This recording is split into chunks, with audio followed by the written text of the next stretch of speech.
Good morning!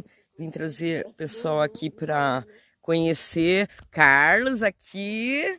Olá. A Simone, a Adri, vai lá ver. Quero ver a reação. Vocês curtem aqui aqui nós estamos no poço. Aqui, ó, vem por aqui para você ver por aqui, ó.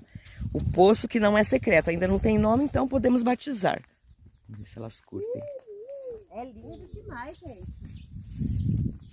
É lindo demais. É lindo, né? Ó a coloração.